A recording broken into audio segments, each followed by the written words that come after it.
तो यहाँ पर आपका चैप्टर नंबर 13 है वृत्त और चक्री चतुर्भुज। तो यहाँ पर वृत्त सब लोग जानते हैं वृत्ताकार आकृति के बारे में। देखो यहाँ पर एक शेप दिया हुआ है, हमने वृत्त ले लिया। अब यहाँ पर हम वृत्त खींच रहे हैं। आप चाहें तो इस प्रकार की सहायता से भी जो है वो वृत्त खींच सकते हैं। इससे खींचेंगे तो ज्यादा सही रहेगा, इससे ठीक है। हमने ये ले लिया प्रकार, इससे आप खींचते हैं ना वृत्त। तो इसको हमने लिया, इसको थोड़ा सा हम इसको ऊपर कर लेते हैं और यहाँ पर जहाँ पर भी आप नोक रखेंगे, नोक रख दिया हमने। इसके बाद जो है हम इसको पेंसिल लीजिए मैम। अच्छा पेंसिल नहीं लीजिए, ठीक है मैम उसमें की पेंसिल वो नीचे बनी है ये वाली। अच्छा चलो ठीक है, ये हमारा क्या बन गया, एक वृत्त बन गया। अब यहाँ पे ये जो पॉइंट दिख रहा है ये क्या कहलाता है, वृत्त का केंद्र। तो ये जो केंद्र O है, इससे जो है ये इससे हर जो वृत्त जो है एक कर्व्ड लाइन दिख रही है, इसे गिरी जो है एक बंद आकृति है जिसमें जो एक बिंदु है वृत्त का केंद्र, जिससे समान जो है दूरी पर सभी बिंदु जो है वो स्थित हैं। तो ये केंद्र हो गया। चीजें देखो समझ लो पहले एक बार, वृत्त के किन्हीं भी दो बिंदु, चाहे आप इस बिंदु को मिला दो, इस बिंदु को मिला दीजिए, इसको मिलाए, कोई सा भी बिंदु आप मिलाएंगे तो पक्का हमें जो है, जैसे मान लीजिए हमने ये दो बिंदु ले लिए ए और ये बी, इन दोनों बिंदुओं को मिला दिया। अब मिलाने पर जो हमें जो रेखाखंड प्राप्त हुआ है ए बी, ये क्या कहलाएगा, वृत्त की जीवा क्या कहलाएगी, जीवा। अब ये कोई भी चाहिए, यहाँ से यहाँ, ये क्या है आपकी जीवा, ये क्या है आपकी जीवा, ये क्या है जीवा, ये क्या है जीवा। लेकिन अगर यही जो केंद्र है इससे होकर जाने वाली क्या व्यास, यहाँ भी हो सकती है, यहाँ से यहाँ, मतलब इससे होकर भी जाएगी वो क्या कहलाएगी, व्यास। वृत्त के केंद्र आधी रह जाएगी हाँ मैम, जैसे आधी एक साइड से गई और एक साइड पे नहीं है। रुको बता रहे हैं, वृत्त के केंद्र से होकर जाने वाली जो भी रेखा रहेगी वो क्या कहलाएगी, उसकी क्या कहलाएगी, केंद्र से होकर जाने वाली जो है वो क्या कहलाएगा, व्यास कहलाएगा। ठीक है, समझ में आया सबको, कोई दिक्कत? अब ये बताओ कि यहाँ जो केंद्र है, केंद्र से वृत्त के किसी भी बिंदु तक की दूरी उसकी क्या कहलाती चाहिए, और त्रिज्या, जिसे स्मॉल आर से जनरली हम दिखाते हैं। ठीक है, ये क्या हो गई, त्रिज्या। ये क्या है, त्रिज्या। ये हमेशा हर जगह क्या होगी, त्रिज्या बराबर होगी। ये आर है, ये भी आर होगी, कहीं से भी कुछ भी आप ले लीजिए। अच्छा, केंद्र से होकर एक वृत्त में कितनी त्रिज्या हो सकती है, अनंत। क्यों, हाँ इनफाइनाइट। क्यों, क्योंकि वृत्त किसी भी एक बिंदु से कितनी रेखाएं खींची जा सकती है, अनंत रेखाएं खींची जा सकती ना। तो त्रिज्याएं भी जो है वो हमारी इसमें कितनी होंगी, वृत्त की अनंत होंगी। ये सबको समझ में आया मतलब? चलो अब इसमें नेक्स्ट जो चीज को बताई गई है, हम जो पढ़ रहे हैं, ये सारे पॉइंट समझ में आ गए ना। केंद्र क्या है, जीवा क्या है, त्रिज्या क्या है, व्यास क्या है। ठीक, अब यहाँ पर देखो हमें जो प्रमेय पढ़नी है, वृत्त के केंद्र से, केंद्र ये है, एक हमने जीवा ले ली, ए बी से जीवा पर डाला गया लंब जीवा को दो बराबर भागों में बांटता है। केंद्र से जो है यहाँ पर जो हमारा सेट स्क्वायर इसमें बना नहीं है, लेकिन इसमें जो चित्र बनाई थी कोना, ठीक है, इससे ही आप मान लो हमने चांदा ले लिया, उससे 90 अंश का हमने कोण बनाती हुई एक रेखा जो है वो खींची। इसको कहाँ रखेंगे, केंद्र से 90 अंश का कोण बनाती हुई जो है यहाँ पे, यहाँ 90 अंश आया,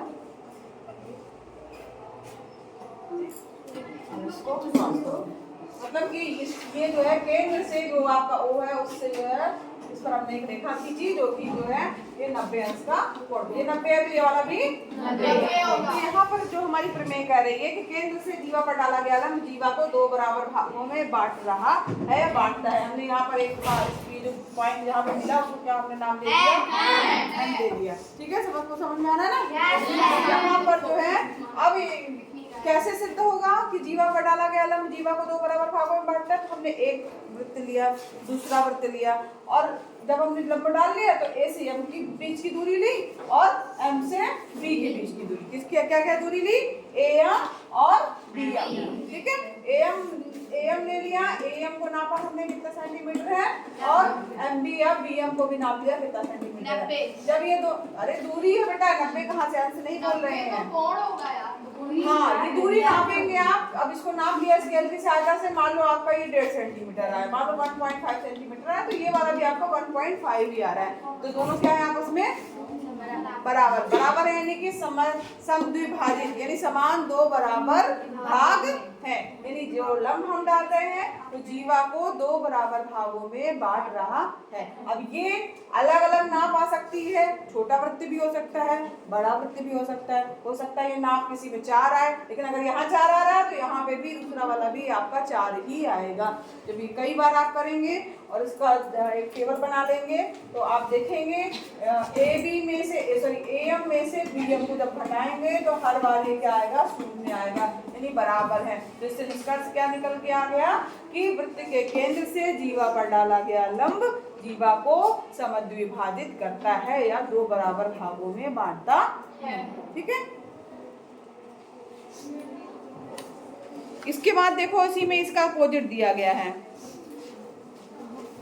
किसी वृत्त के केंद्र से उसकी जीवा पर डाला गया लंब जीवा को समद्विभाजित करता है तथा विलोमतः, विलोमतः का मतलब हुआ जस्ट इसका अपोजिट। अपोजिट क्या चीज है कि वृत्त के केंद्र को उसकी जीवा के वृत्त के केंद्र को, ध्यान दीजिएगा, वृत्त का जो केंद्र है उसको जीवा का मध्य बिंदु, इसका मिड पॉइंट हमने नाप लिया। मान लो ये आ रही है आपकी 3 सेंटीमीटर, AB बराबर क्या आया 3 सेंटीमीटर, तो इसका मिड पॉइंट यानी इसका आधा कितना होगा 3/2, 3/2 का मतलब कितना हुआ 1.5, तो 1.5 पर हमने एक बिंदु लगा दिया, तो यानी कि वृत्त के केंद्र को उसकी जीवा के मध्य बिंदु, अब यहाँ मध्य बिंदु से मिला दिया और मिलाने के बाद जो है जब हमने देखा इस एंगल को नापा तो ये कोण कितना आ गया बेटा 90 अंश का आएगा।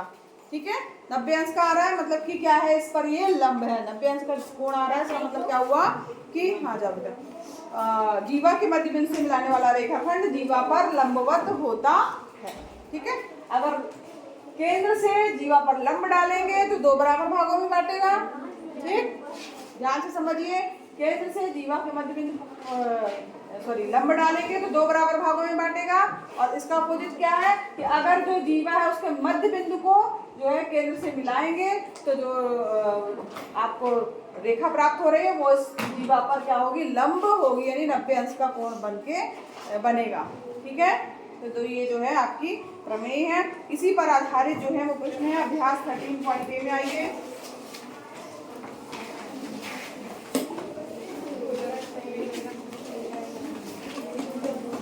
पहला क्वेश्चन दिया गया है, आपको चित्र बना हुआ है। ठीक है, एक चित्र आपको दिख रहा है बना हुआ,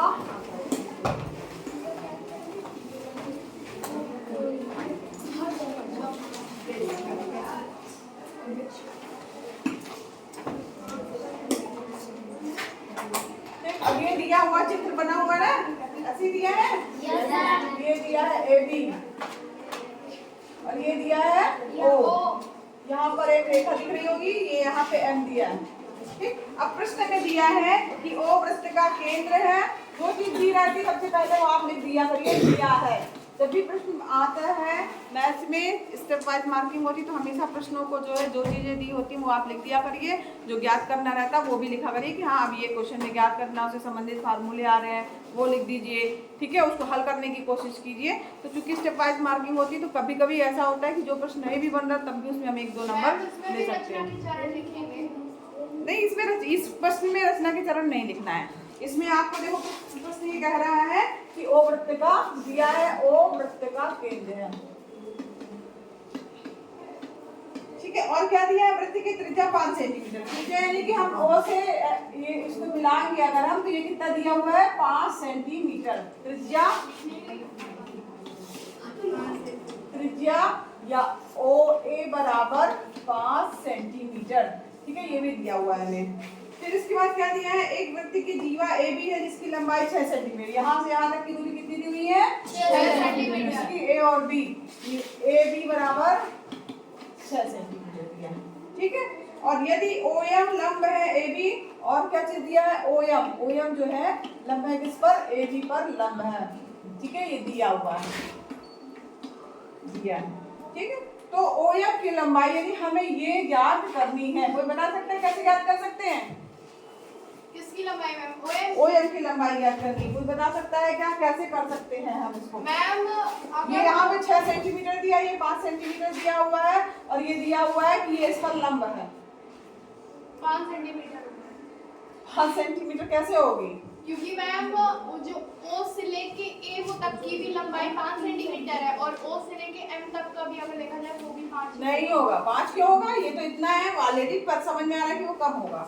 यहाँ पर देखिए, यहाँ पर आपको जो ये त्रिभुज बन के आ रहा है, ये कौन सा त्रिभुज बन के आ रहा है? समकोण त्रिभुज, क्योंकि लंब है ना, लंब है तो ये कोण कितना हो जाएगा? 90 अंश। तो त्रिभुज AMO क्या हो जाएगा आपका? समकोण त्रिभुज हो जाएगा, समकोण त्रिभुज हो जाएगा। ठीक, अब समकोण त्रिभुज के लिए हमने एक प्रमेय पढ़ी है, पाइथागोरस प्रमेय। किसको पता है पाइथागोरस प्रमेय? कर्ण लंब भुजा। कर्ण, लंब और आधार के लिए एक फार्मूला है, क्या है? कर्ण स्क्वायर बराबर आधार स्क्वायर प्लस लंब स्क्वायर। हाँ, वेरी गुड, क्लैपिंग हो जाएगी अदिति के लिए। देखो पाइथागोरस प्रमेय है, वो क्या है? अतः, अब चूंकि लंब है, अतः कोण AMO बराबर 90 डिग्री होगा और त्रिभुज AMO समकोण त्रिभुज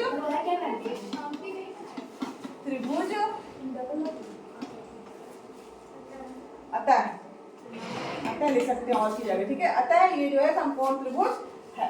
अब समकोण त्रिभुज में पाइथागोरस प्रमेय से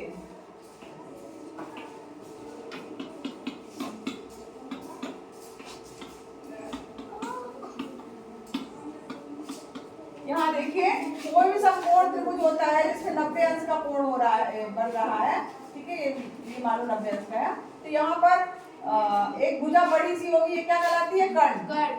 ठीक है, ये जो लंबा लंबा दिख रहा है, क्या कहलाता है? लंब। और ये बेस जो है वो क्या कहलाएगा? इसका आधार कहलाएगा।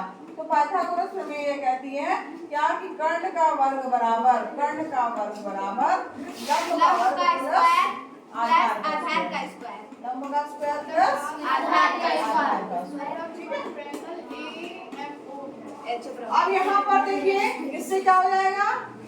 AO का स्क्वायर बराबर OM का स्क्वायर, समझ में आ रहा है, प्लस AM का स्क्वायर।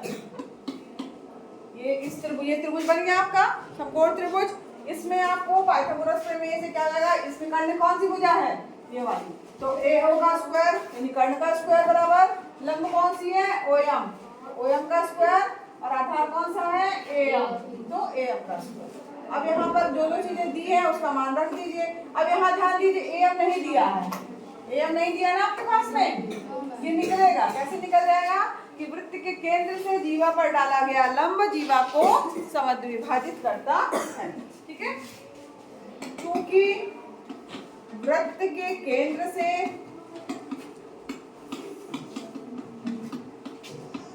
जीवा पर डाला गया लंब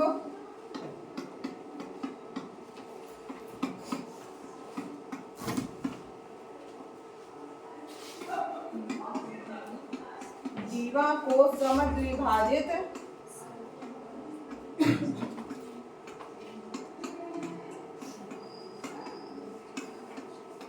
करता है। अतः क्या हो जाएगा? AM बराबर MB, ठीक है। तो यहाँ पर चूंकि ये दोनों बराबर हो गए हैं, ये बराबर क्या हो जाएगा? AB का आधा। AB हमारे पास क्या दिया है? 6 सेंटीमीटर, 6/2 यानी कितना जाएगा? 2 एकम 2, 2 के 6 यानी कितना जाएगा? 3 सेंटीमीटर। तो यहाँ पर हमें ये भुजा कितनी प्राप्त हो गई? 3 सेंटीमीटर, ठीक है। यहाँ पर 3 आ गया, इसको 3 लिख लेना। अब यहाँ पर मान रख दीजिए, ठीक है। अब यहाँ लिख लो एक में मान रखने पर, समीकरण 1 में मान रखने पर किसका AO दिया हुआ है 5 सेंटीमीटर, यानी 5 का स्क्वायर बराबर क्या हो जाएगा आपका? OM का स्क्वायर प्लस 3 का स्क्वायर। तो OM का स्क्वायर बराबर क्या हो जाएगा? मैम प्लीज साइड हो जाइए, रुक जाओ। OM का स्क्वायर बराबर हो जाएगा 5 का स्क्वायर 25 और 3 का स्क्वायर यानी 9, 16, ठीक है। OM का स्क्वायर बराबर क्या हो गया? 16। तो OM बराबर क्या आ जाएगा? √16। बोलने चार, चार प्लस माइनस 4 आता है, लेकिन हम चूंकि धनात्मक होगा तो इसलिए जो है हम इसको +4 ले लेंगे। तो ओएम जो है कितना आ गया 4 सेंटीमीटर। उत्तर आप अलग से लिख देंगे कि अतः ओएम 4 सेंटीमीटर होगा। समझ में भी आया सबको? आया समझ में? अब यहाँ पर देखो इसी तरीके से इसका दूसरा क्वेश्चन है। दूसरा क्वेश्चन आपका होमवर्क है, ठीक है। पांचवा क्वेश्चन, छठवां क्वेश्चन बहुविकल्पी है जो कि बिल्कुल इसी पर आधारित है। पांचवें का आंसर 8 मिलीमीटर आएगा। ठीक लगा लीजिए। तीसरा चौथा जो है छोड़ देना, दूसरा करके देखना उसी तरह है, चाहो तो कर लेना ठीक है। छठवां क्वेश्चन देखिए, छठवें का तीसरा विकल्प होगा। सातवां क्वेश्चन देखो, सातवां तो आप लोग खुद ही बताओगे। चलो बताओ, चित्र दिख रहा है? Yes ma'am. अब चित्र में बताओ देख करके। एसी यहाँ पे देखो बना दे रहे हैं चित्र। मैम AC बराबर CV मैम ये सत्य है, सत्य है, सही तो है।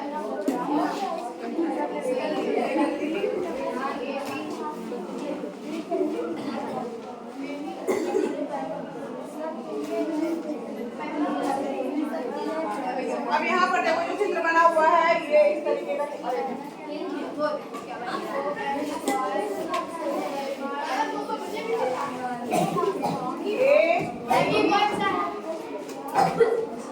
सातवां क्वेश्चन की बात कर रहे हैं, ठीक है। यहाँ पर O है, यहाँ C दिया है। पहला ऑप्शन दिया है 70 बताना है। AC बराबर है CV के। साथ रहिए। AC बराबर CV होगा? यस मैम, सत्य है। सही है मैम, ये सत्य है, सही है। AC बराबर CV क्योंकि केंद्र से जीवा पर डाला गया लंब जीवा को 2 बराबर भागों में बांटता है, इसलिए AC बराबर CV होगा। दूसरा देखो, AB बराबर हाफ AC। AB बराबर हाफ AC। AB यानी AB जो दिया है, AB बराबर क्या है? Half AC। AB बराबर हाफ आधा AC। गलत है, AC बराबर हाफ AB होना चाहिए। दूसरा वाला क्या होगा? AB क्या आधे AC के बराबर है? नहीं, ठीक है। तो दूसरा वाला क्या है? गलत। तीसरा देखो दिया गया है AB बराबर 2AC। सत्य मैम, सही है। अब यहाँ पर 2 बार AC कर देंगे तो ये आ जाएगा AB के बराबर, ठीक है। ये वाला क्या होगा? सही। चौथा देखिए, OC बराबर दिया हुआ है OA square minus AC square. ये क्या है? OC मतलब ये हो जाएगा, ठीक है। नहीं सॉरी, OC मतलब ये बराबर क्या हो जाएगा? OA का स्क्वायर माइनस AC का स्क्वायर। बिल्कुल सही दिया है, ठीक है। ये वाला पाइथागोरस प्रमेय में लगी हुई है। ये वाला क्या है क्वेश्चन आपका? सही है। चौथा, पांचवें में आइए। AC बराबर √OA square plus OC square. यहाँ पर दिया AC मतलब ये बराबर है √OA स्क्वायर प्लस, गलत दिया है। यहाँ प्लस होगा क्या? माइनस होता तो होता। तो ये लास्ट वाला कथन क्या है हमारा? असत्य हो जाएगा, ठीक है। सही गलत लिख लोगे आप लोग ना, समझ में भी आ गया। चलिए ये प्रश्नावली खत्म हुई।